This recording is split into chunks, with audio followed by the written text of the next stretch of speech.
A graça e a paz do nosso Senhor Jesus Cristo, a todos que estão presentes, a todos que estão também conectados aí via YouTube. Nosso vídeo, do culto sempre sai no próximo domingo. E que Deus esteja abençoando a todos. E em nome do Senhor Jesus e para a glória do nosso Senhor Jesus, que nós nos encontramos aqui nesta noite para adorarmos e para glorificarmos o nome do Senhor. Sejam bem-vindos. Nós vamos abrir os nossos hinários no hino de número 2. Reverência.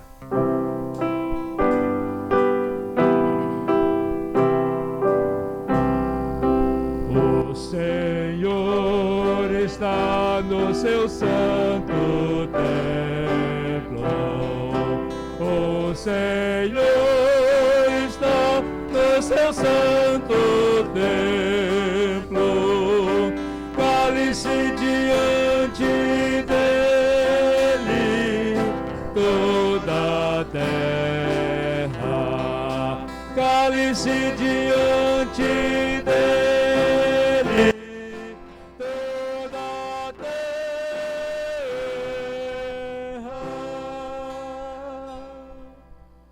Nós vamos orar ao Senhor nesse momento. Em seguida cantaremos o hino de número 6 no final desta oração. Pai querido, glorificado seja o nome do Senhor. E muito obrigado pela presença do Senhor em nosso meio nesta noite. Que possamos ouvir a Tua palavra, ouvir a Tua voz. E que o nosso culto possa estar chegando no Teu trono de glória e de graça, como um cheiro suave e agradável. Em nome do Senhor Jesus. Que repreendido esteja tudo que não vem de Ti. E que o Senhor fale conosco. Abra os nossos ouvidos para receber a ministração da Tua palavra. Abençoe também os nossos irmãos que estão enfermos. O Aloysio, hospitalizado. Outros como Diógenes e outros.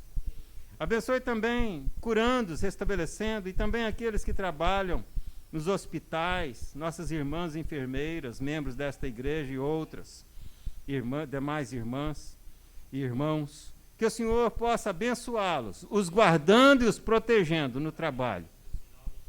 Abençoa, Pai, também o nosso país, em tempo de política, em tempo de eleições.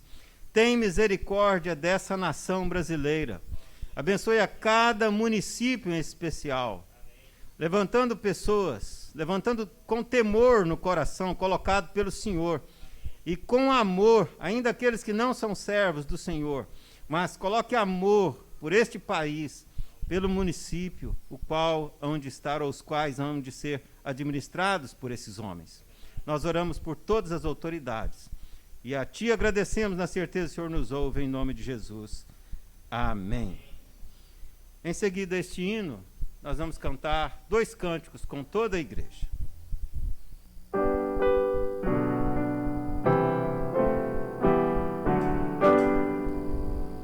A Deus supremo benfeitor, anjos e homens de louvor. A Deus o Filho, a Deus o Pai, e a Deus Espírito glória dai. Amém. Vamos louvar a Deus com um cântico novo. É um cântico bem novo que nós conhecemos. Cantar ao Senhor um cântico novo, né? O cântico novo para o Senhor é todo cântico que sai do seu coração, que sai do coração de um verdadeiro adorador, daquela nova criatura lavada e remida pelo sangue de Jesus. Então esse cântico é sempre um cântico novo apresentado ao Senhor. Vamos louvar com alegria diante do nosso Senhor.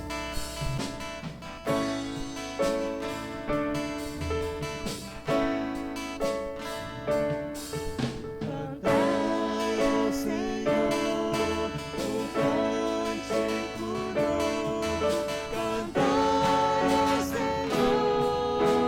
todas as terras.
A palavra de Deus diz que não há outro nome maior do que o nome do nosso Senhor Jesus Cristo.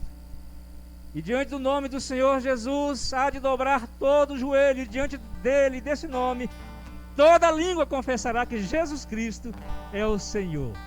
E só de ouvir a tua voz e de pronunciar o teu nome, Senhor, é tão bom louvar ao Senhor, amados.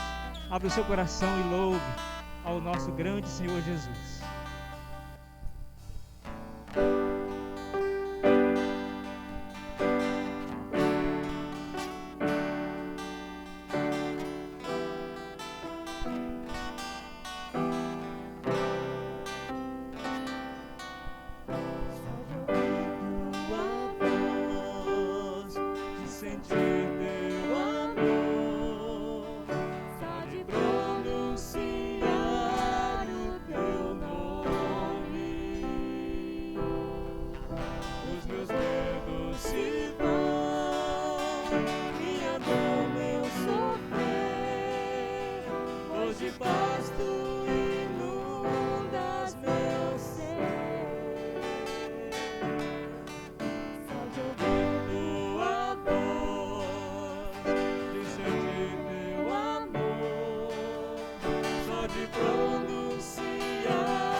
Vamos abrir as nossas Bíblias em Gênesis.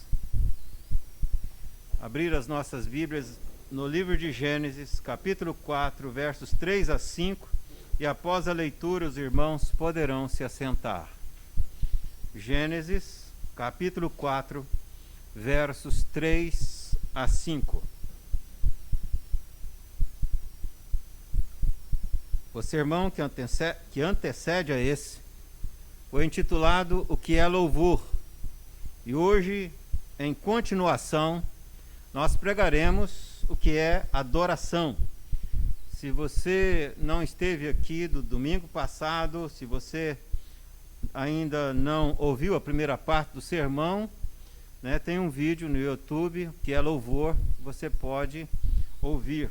E se Deus falar ao seu coração hoje, ou através do sermão que antecede a esse, o que é louvor, encaminhe para uma família, encaminhe para alguém, para que este também seja abençoado com a palavra do Senhor. Gênesis 4, 3 a 5, leremos juntos. Aconteceu que no fim de uns tempos, trouxe Caim do fruto da terra uma oferta ao Senhor. Abel, por sua vez, trouxe das primícias do seu rebanho e da gordura deste. Agradou-se o Senhor de Abel e de sua oferta, ao passo que de Caim e de sua oferta não se agradou. Irou-se, pois, sobremaneira Caim, e descaiu-lhe o semblante. Podeis assentar. O que é adoração? Nós queremos refletir respondendo 7 perguntas e assim entendermos, para que possamos entender o que é adoração. Uma palavra tão comum, tão usada em todos os tempos e tão pouco, de fato, compreendida mesmo no meio cristão ou no meio evangélico. A primeira pergunta, quem pode adorar a Deus? Ou quem adora a Deus? Olhando para o texto lido, observamos que Deus se agradou de Abel. Então se agradou também da oferta de Abel. Mas Deus não aceitou Caim. Não se agradou de Caim. E por isso também não aceitou a sua oferta. Aqui Deus não aceitou aquilo que Caim apresentou em oferta, em exaltação, em glorificação ao nome do Senhor. A palavra glória, ela aparece em alguns textos como louvor, em outros textos como adoração, dependendo da frase e do contexto em que se encontra. Já a palavra ou as palavras que traduzem louvor, ou traduzidas por louvor, não são sinônimas em aspecto algum da palavra adoração. Na verdade, toda adoração é um tipo de louvor, veremos na conclusão, né? É também louvor, mas nem todo louvor, nem toda glória ao Senhor é adoração. Nós vimos aqui que se Deus não se agradar daquele que vem diante dele para adorá-lo, que é sinônimo também de cultuá-lo, que é sinônimo também de venerá-lo, portanto as mesmas palavras têm o mesmo sentido, né? Se Deus não se agradar do adorador, se o adorador não for aceito diante de Deus, também a sua adoração não é aceita. Em Provérbios capítulo 15, o versículo de número 8, nos diz a palavra do Senhor que até o sacrifício, e a palavra sacrifício no hebraico é a mesma traduzida também para adoração, porque não existia culto ou adoração sem sacrifício no Antigo Testamento, tinha que haver sacrifício. Desde aí Abel apresentou um sacrifício, derramamento de sangue, mas nós vimos que no Novo Testamento não há mais sacrifício com animais, porque Jesus Cristo, o nosso sumo sacerdote, uma única vez por todas, morreu por nós. E todos os sangues de animais, de touros e de bodes e de pombas, diz o escritor aos Hebreus, que era símbolo do Messias de Jesus Cristo, que um dia viria. E ele já veio e já morreu. Portanto, não há mais necessidade de sacrifício de animais. Mas, embora o Novo Testamento não há mais necessidade de sacrifício de animais, todavia, porque Jesus Cristo cumpriu todo aquele simbolismo do Antigo Testamento. Mas a palavra sacrifício no Antigo Testamento vem também como um dos sinônimos, e quase sempre um dos sinônimos, ou mesmo sentido de cultuar, de adorar, de venerar. E em Provérbios 15, 8, até a adoração, até o culto, até o sacrifício do perverso é abominável aos olhos do Senhor. Deus não aceita a adoração ou culto de quem não é aceito diante dele. Para que o seu culto seja aceito, é necessário, primeiro, que você seja aceito diante de Deus. O Salmo 65, versículo 4, diz que Deus escolhe para si os seus adoradores. E o próprio Senhor Jesus Cristo, em João 4, conversando ali com a mulher samaritana, em todo o contexto, mais precisamente o versículo 23, vai dizer que ele procura para si, Deus procura para si verdadeiros adoradores. Então não é qualquer pessoa que adora ao Senhor. Não se vê falando de adoração como vimos falando sobre louvor no sermão que é louvor. Não. O Salmo 148, que nos embasamos ali para falar sobre louvor, diz que louva o Senhor neve, vapor, fogo e saraiva, louva o Senhor águas, louva o Senhor não somente os que respiram, mas os que não respiram. Toda a criação louva ao Senhor, mas você não vai encontrar nenhum lugar da Bíblia Sagrada falando, a não ser os filhos de Deus, aqueles a quem Deus se agrada, aqueles que amam a Deus, aqueles que são aceitos por Deus, adorando ao Senhor nosso Deus. Lá nós vimos até os reis e os juízes, velhos e crianças, todos os animais e toda a obra da mão de Deus, inclusive os homens não servos de Deus, em dados momentos louvando a Deus. Mas nós não vemos nas Escrituras quem não é servo de Deus, quem não é filho de Deus, em quem não habita o Espírito de Deus, quem não é aceito diante de Deus, este não adora a Deus. Portanto, só adora a Deus aqueles que são aceitos diante dele, os seus filhos. A segunda pergunta é: quem pode ser adorado? E o próprio Senhor Jesus Cristo responde isto em Mateus 4, o versículo 10, quando ele cita Deuteronômio, e cita para Satanás, porque está escrito: somente ao Senhor teu Deus adorarás, somente a ele darás culto. Enquanto o louvor, nós vimos como sinônimo de elogio, de apreciação, seres humanos sendo louvados, adoração, veneração, que são palavras sinônimas, somente o Senhor teu Deus adorarás. A ninguém mais, a não ser Deus Pai, Deus Filho, Deus Espírito Santo, um único Deus em três pessoas, o Deus Trino, somente a Ele, toda honra, toda glória, no sentido de adoração. Êxodo capítulo 20, o primeiro e o segundo mandamento, deixa isto bem claro, e nos diz assim a palavra do Senhor, versos 3, 4 e início do 5, não terás outros deuses diante de mim. Esse é o primeiro mandamento. Não farás para ti imagem de escultura, nem parecido ou semelhante ou igual, o que há em cima nos céus, ou nas águas debaixo da terra, ou sobre a terra, em lugar algum, de forma alguma, farás para ti imagem de escultura. E o segundo mandamento, muito claro no versículo 5, inicia dizendo: não as adorarás, nem lhe darás culto.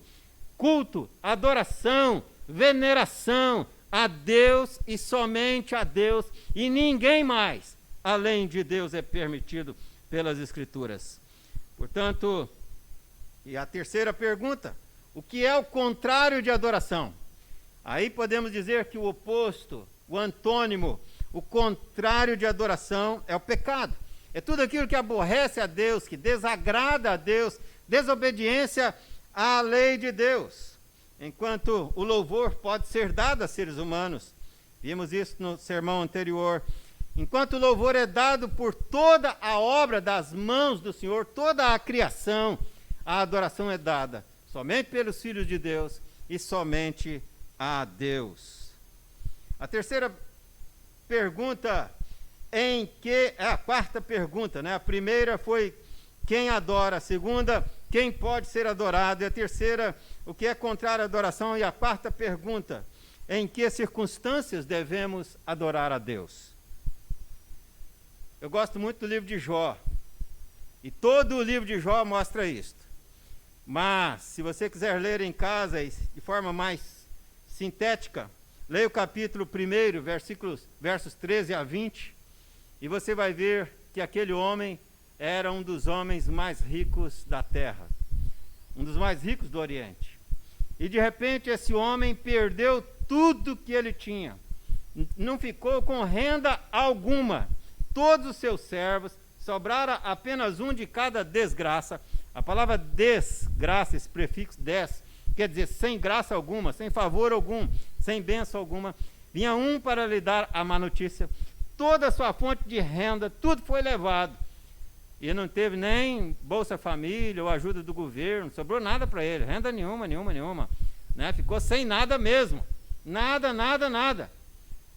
Todos os seus filhos morreram no mesmo dia. Estavam todos reunidos, todos foram mortos. Imagine só, filhos e filhas, todos morreram. E ele recebe essas notícias.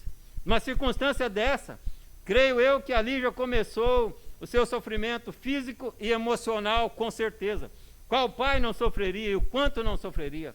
E ali, eu creio que começa a sua enfermidade também, tanto emocional, grande pressão, e você percebe isso na leitura dos próximos capítulos e do livro, mas você percebe e deixa bem claro ali registrado no livro de Jó, principalmente no versículo 20, que Jó, diante de toda essa desgraça, ele se prostra e ele não somente louva, mas ele adora. A expressão está lá claramente em qualquer tradução que você tenha em mãos. Ele adora a Deus, ele glorifica, ele cultua e ele adora a Deus. Diante dessa situação, podemos ver quando morre um dos nossos irmãos em Cristo, nós fazemos o culto fúnebre. E o culto fúnebre não é para o morto. O culto fúnebre não é nem mesmo, embora ali clamamos o consolo e o conforto pelos familiares, pelos entes queridos, é óbvio. Todavia, o culto, ele é a Deus. Nós glorificamos a Deus quando dos nossos irmãos parte para a glória, porque Deus o chamou e ele agora descansa das obras nesse planeta e ele está com o Senhor. E nós adoramos a Deus. Em toda e qualquer circunstância, devemos adorar ao nosso Deus. Alguns membros de igrejas, por motivos tão pequenos, eles chutam o balde, abandonam tudo, né, se trancam em casa, ficam com raiva ou nervosos com a igreja, não sabendo que com o próprio Deus, porque a nossa adoração, ela é a Deus, ela é devida somente a Deus. A quinta pergunta, a adoração tem fim? Nós vimos sobre o louvor que deve ser contínuo e constante, 24 horas por dia, embora nós somos muito falhos e não consigamos, pecamos, falhamos, em dados momentos, mesmo não pecando, mas com distrações e ilusões, deixamos de louvar por alguns momentos. Mas deveríamos louvar o Senhor 24 horas por dia. Vimos isto sobre o que é louvor. Mas quanto à adoração, ela tem começo e ela tem fim. Hoje aqui demos início ao culto. E no final, finalizaremos esse momento de adoração, de culto, chamado por alguns culto solene, com a bênção apostólica. E estará assim terminado o momento de sacrifício, momento de culto, momento de adoração, momento de veneração. Iniciamos e terminamos o culto. Caim e Abel trouxeram as ofertas, e ali Abel trouxe o sacrifício ao Senhor. E eis que ali iniciaram e terminaram aquele momento de adoração. O povo de Israel ia ao templo, para quê? Em diversos lugares registra, para adorar ao Senhor. E aqueles que estavam distante de Jerusalém, ali no Antigo Testamento, eles oravam e adoravam com o rosto voltado em direção ao templo em Jerusalém, principalmente quando estavam na Babilônia. Mas hoje, o templo sou eu. Hoje, o templo de Deus é você. Não mais aquele templo de Jerusalém, fazer réplica no Brasil. Não, o templo é cada um de nós. E, portanto, o Espírito Santo de Deus, que é Deus, está em nós. E nós adoramos a Deus. Momento de culto, um momento que tem início e um momento que tem fim. Em Gênesis capítulo 22, isso fica muito claro. Quando Deus prova Abraão, e Deus pede uma prova duríssima, pede que Abraão sacrificasse o seu filho, Isaque. E Abraão caminha, chegando ao pé do monte, Gênesis 22, mais precisamente o versículo 5, Abraão vai dizer aos seus servos: esperai-nos aqui. Tendo nós terminado de adorar, ou terminado de sacrificar, voltaremos para vós outros. Observe bem, ele pede aos servos que esperem ao pé do monte, e ele, Isaque, sobem o monte, e lá em cima ele haveria de adorar ao Senhor, e terminado o momento, ele voltaria para os seus servos. Portanto, sim, o culto tem início e o culto sem fim, tem fim. Seja o culto individual, você e Deus, seja o culto doméstico, não é assim que chamamos? Aquele momento em família, que você dá início e dá fim, seja o culto comunitário e seja o culto em qualquer lugar. Na doutrina católico-romana, crê-se que o templo, a igreja, templo, é sagrado. Tanto que os membros, ao passar na porta, fazem reverência ao templo. Na doutrina reformada, não é o local, não é o templo, porque o templo sou eu e você. Mas na doutrina reformada, na doutrina bíblica, cremos que em qualquer lugar, seja você e Deus, seja você e sua família, culto familiar ou domiciliar, seja você e um grupo maior, como nesta feita, em comunidade, na igreja, ou seja na rua, seja em qualquer lugar, o momento de adoração é sagrado, o momento de adoração é especial, não é por causa do lugar, mas é por causa do momento, é por causa do ato. Nós estamos adorando a Deus, nós estamos na presença de Deus. Quando falamos presença de Deus, afinal, qual é o lugar onde Deus não está? Deus está em todo lugar, em toda parte, Deus é onipresente. Mas quando falamos de presença de Deus, como o próprio Senhor Jesus Cristo diz, onde tiver 2 ou 3 em espírito, em verdade, estou no meio deles. Observe bem que a presença de Deus tem o sentido de a manifestação de Deus. Deus está se manifestando, Deus está interagindo com a criatura, ser humano e seus filhos. Estamos falando com Deus e Deus nos ouvindo, Deus está falando e nós ouvindo, estamos em plena comunicação, nos ofertando e ofertando em todos os sentidos a Deus. Isso é adoração. E esse momento é um momento sublime, é um momento inexplicável, é um momento tremendo e maravilhoso, porque nós estamos na presença, isto é, da manifestação de Deus em nossa vida, em nosso meio. Não, alguns pensam, porque o culto está se dando na rua, então posso conversar à vontade, ficar à vontade, afinal de contas estou na minha casa, então posso fazer o que eu bem quiser, né? Não, não é o lugar, é a adoração. É a adoração que é dada ao Senhor. Portanto, a sexta pergunta, a adoração é prescrita? Sim, a adoração é prescrita. Não é conforme ao léu da minha cabeça. Ela é prescrita e está nas Escrituras. Principalmente o livro de Levíticos vai descrever o modelo de adoração no Antigo Testamento. E Nadab e Abiú, Levíticos 10, Nadab e Abiú ofereceram fogo estranho ao altar do Senhor. E Deus ficou irado com eles e os consumiu. E tirou-lhes a vida imediatamente. Pode ler aí em sua casa Levíticos capítulo 10. Por quê? Porque eles quiseram cultuar a Deus da forma deles. Ora, se eu for almoçar em sua casa e você disser, gosto muito de quiabo, aqui em casa nós não comemos sem quiabo. Aí você faz quiabo com arroz, quiabo no feijão, quiabo frito, né, quiabo com galinha. Só que eu não gosto de quiabo. Você vai ficar muito satisfeito, mas eu não.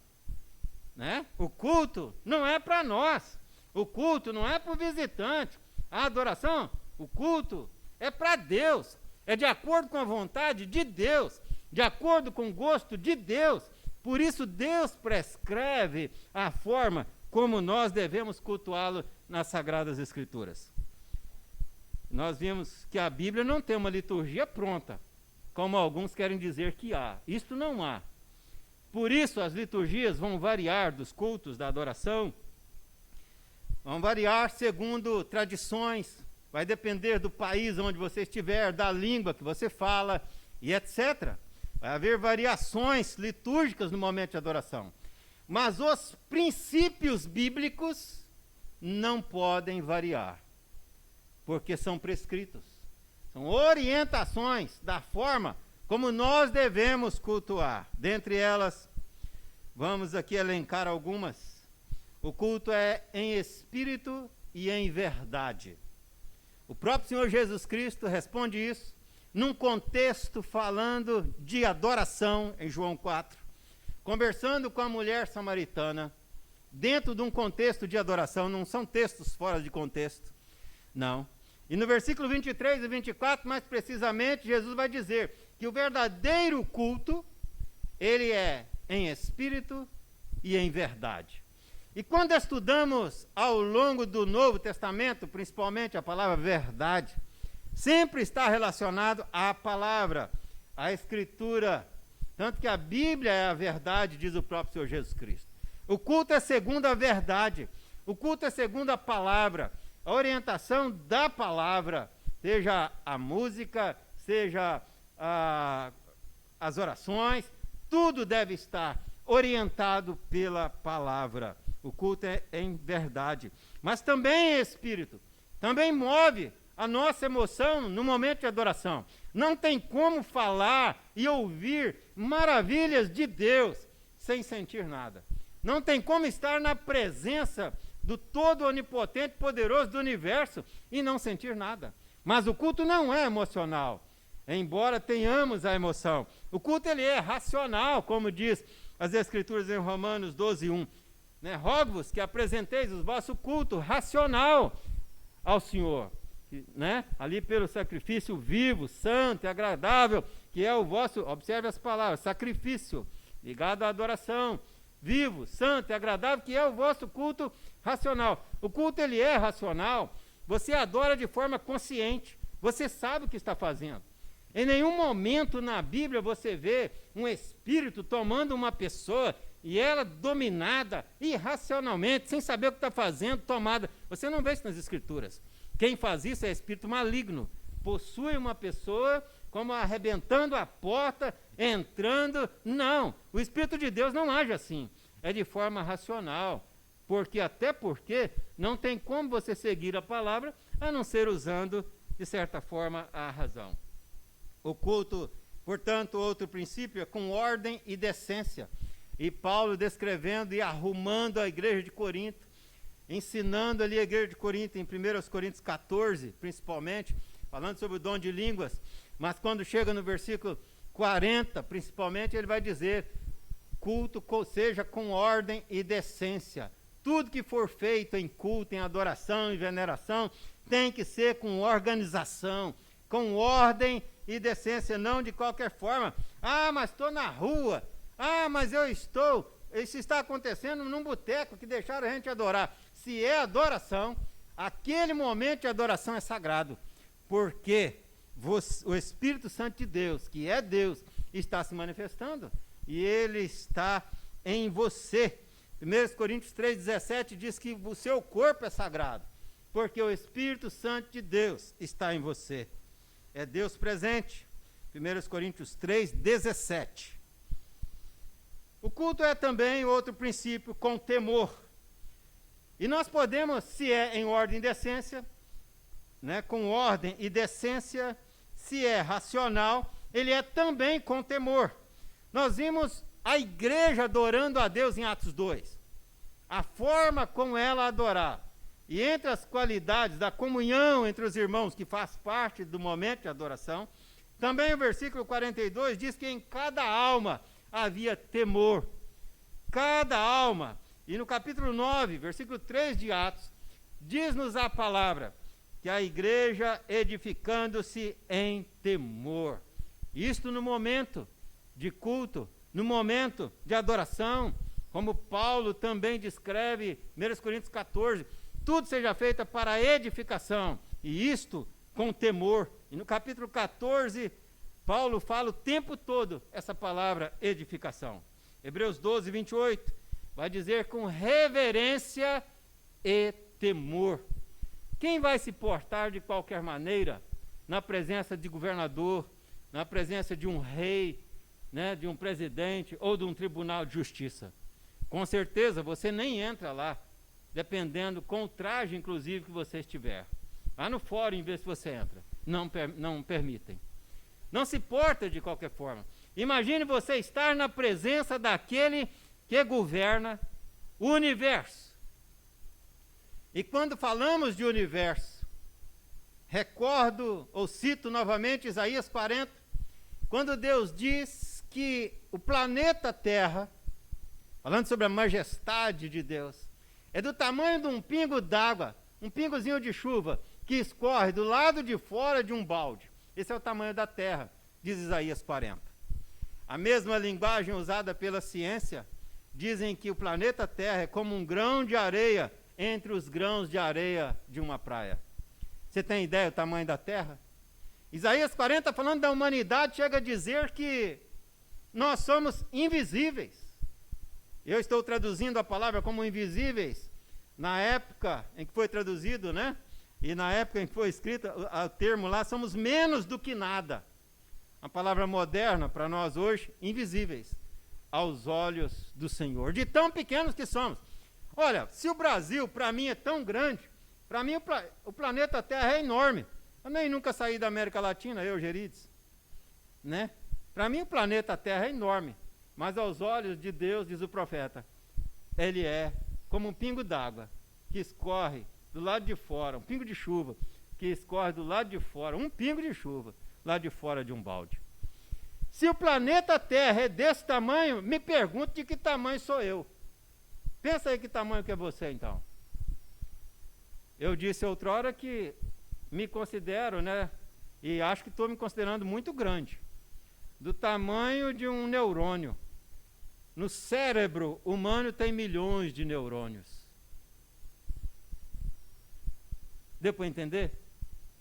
Quando você olha a majestade, a grandeza e a beleza desse Deus, e você está na presença dele, e ele te trata como filho, e ele te trata com todo amor, ao ponto de que ele é o seu provedor, sustentador, ao ponto de que você para ele é tão valioso que ele se fez carne, veio, habitou entre nós e morreu em nosso lugar para pagar uma pena que era minha e que era sua. Ao passo que ele é a nossa proteção, ele é a nossa provisão. Quando você reconhece quem é Deus e você reconhece quem é você, esse é o temor na adoração.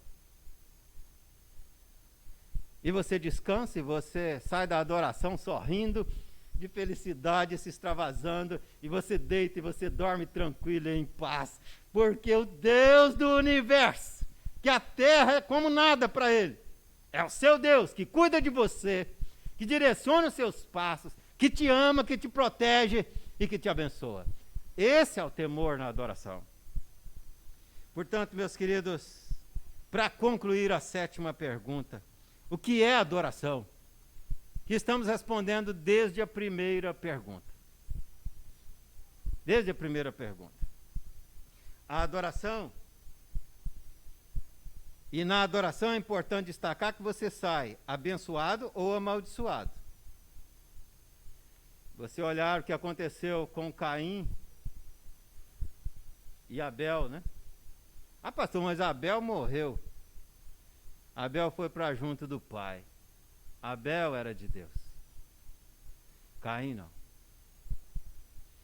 Se você ler 1 Coríntios 11, falando sobre a ceia, texto tão lido, e você vai ver que Paulo disse que ali havia muitos enfermos, doentes, e não poucos os que estavam morrendo, porque estavam na presença de Deus de forma irreverente, porque não estavam com temor na presença de Deus. Não estavam reconhecendo quem Deus é e quem nós somos. Porque não estavam adorando em espírito e em verdade.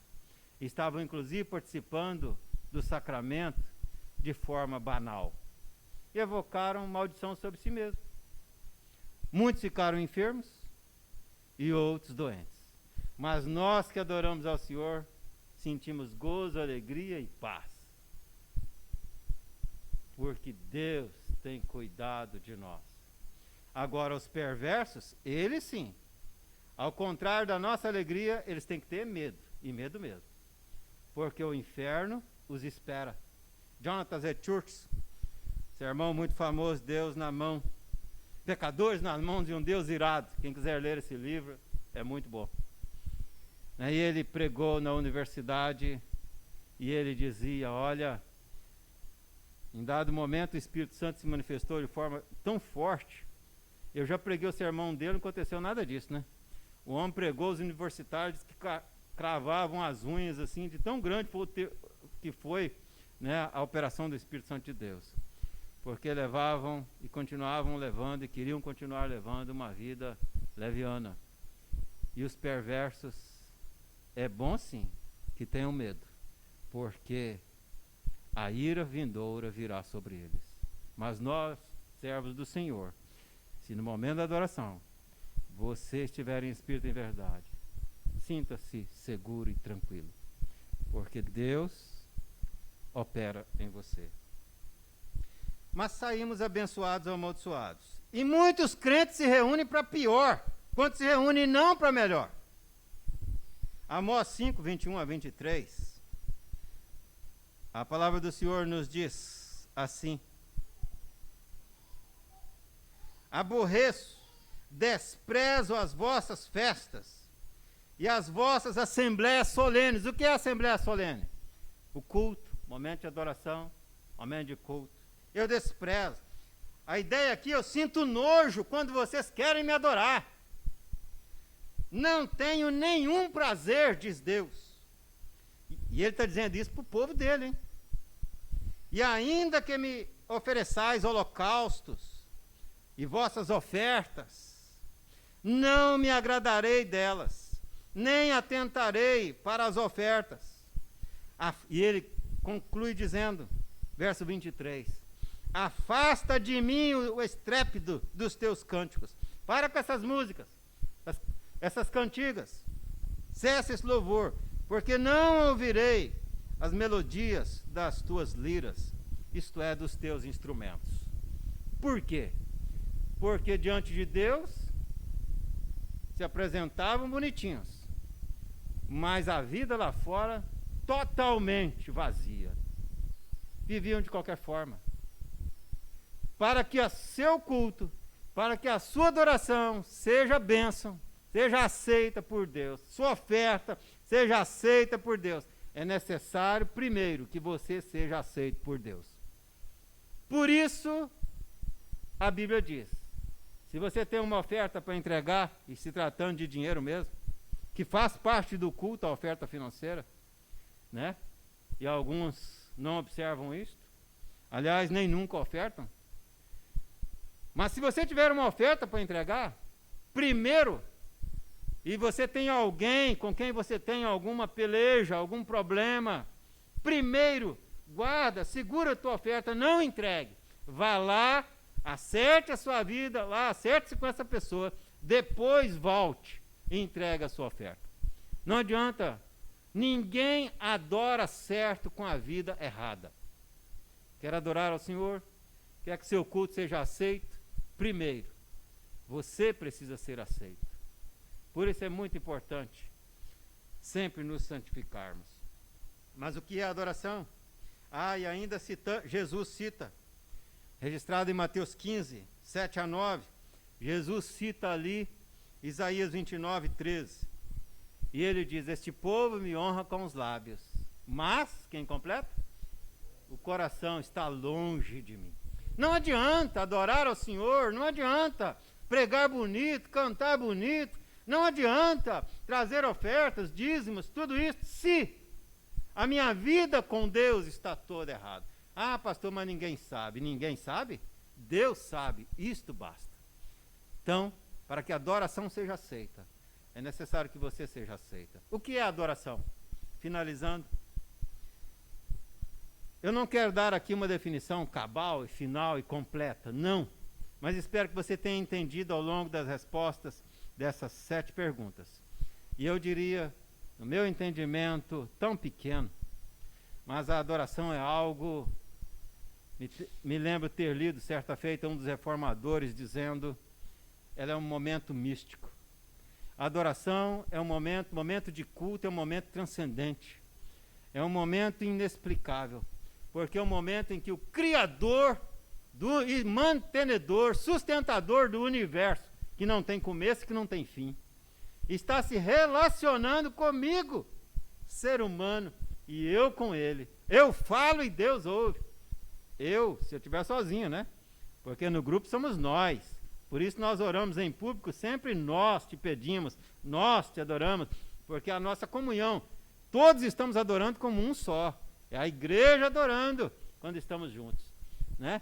E então nós falamos, Deus nos ouve, Deus fala, nós ouvimos, Deus está se manifestando. Há uma inteiração entre criatura e criador, e isso só acontece entre os verdadeiros filhos de Deus, e aí há verdadeira adoração. Isso não é maravilhoso? É um privilégio que nos é dado, e que só nós temos. Os perversos não têm, o restante não tem. Tratando-se da criação aqui no planeta Terra, né? Porque os anjos também adoram ao Senhor. Que você possa ter entendido que é a adoração. E que nós possamos adorar ao Senhor sempre, em toda circunstância, e em todos os dias, embora não consigamos o dia todo, né? Isso não é possível, mas em momentos diários, no seu lar, no culto doméstico, com sua família, quando você lê a Bíblia, ora, dá início e dá fim do culto, ou seja, aqui na igreja, no templo, ou seja, sozinho no seu quarto em dado momento, mas que estejamos adorando, exaltando e glorificando o nome do nosso Deus. Que Deus assim abençoe a cada um e possamos um dia, sim, estaremos adorando ao Senhor continuamente no céu, junto ao trono de Deus preparado para nós. Possamos glorificá-lo eternamente e lá, não somente louvá-lo, mas adorá-lo continuamente, constantemente. Como será? Eu não sei, mas vou saber, porque vou chegar lá. Quem vai chegar lá, diga amém. Se você não pode dizer amém, diga misericórdia e prepare-se, porque quem não estiver na boca do trono de Deus é porque vai estar em outro lugar, né? Lá embaixo. Precisa nem dizer aonde, você sabe aonde. Então vamos estar juntos no céu, com todos os santos de todos os tempos, glorificando ao Senhor. Amém? Amém. Queridos, nós vamos estar nos colocando em pé nesse momento, vamos estar agradecendo pelos dízimos, pelas ofertas entregues ao longo dessa semana. O gasofilácio fica lá atrás, próximo à escada, ao elevador. Aqueles que possuem esse privilégio e que são tocados pelo Espírito de Deus, podem depositar sempre as suas ofertas, seus dízimos lá atrás. Vamos estar consagrando os dízimos e as ofertas e vamos estar impetrando a bênção do Senhor. Após a bênção estará terminado e os irmãos poderão se assentar para possamos dar algumas informações. Pai, consagramos ao Senhor os dízimos e as ofertas entregues pelos teus filhos ao longo dessa semana. Que seja de uso exclusivo e bem administrado por ti mesmo, através desse conselho, para a glória do Senhor, para a edificação e bênção de vidas e para a salvação de outras. Pai amado, que o Senhor nos dê uma semana feliz, que se iniciou hoje, na tua presença, e que possamos diariamente adorar ao Senhor, termos aquele momento de relação, onde possamos te ouvir, falar com o Senhor e ofertar ao Senhor a alegria e a gratidão e a exaltação produzida pelo teu Santo Espírito em nosso coração. Que possamos reconhecer as bênçãos do Senhor sobre a nossa vida, mas assim como Jó, possamos glorificar ao Senhor em toda e qualquer circunstância e momentos da nossa vida. Graças te damos por tudo. E que o Senhor esteja diante dos teus filhos aqui presentes, abrindo caminho. Que o Senhor esteja ao redor dos teus filhos, os protegendo de todo o mal. Que o Senhor esteja acima dos teus filhos, derramando bênção sem medida. E que o Senhor esteja dentro em teus filhos, direcionando-nos os pensamentos da razão e os sentimentos do coração. Dessa forma, a graça excelsa do nosso Senhor Jesus Cristo, o amor de Deus, o nosso Pai, a comunhão e as consolações do Espírito Santo de Deus, repouse sobre vós, irmãos, e sobre todo o povo de Deus, agora e para sempre. Amém. Amém. Amém. Amém.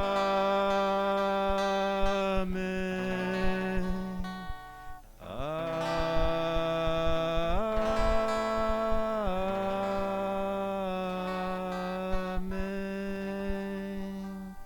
Podeis encerrar. Podeis se sentar. Bem, percebeu? Nós começamos o culto e agora fizemos o quê? Terminamos o culto. Viu? Tem começo e tem fim. Todo culto é assim.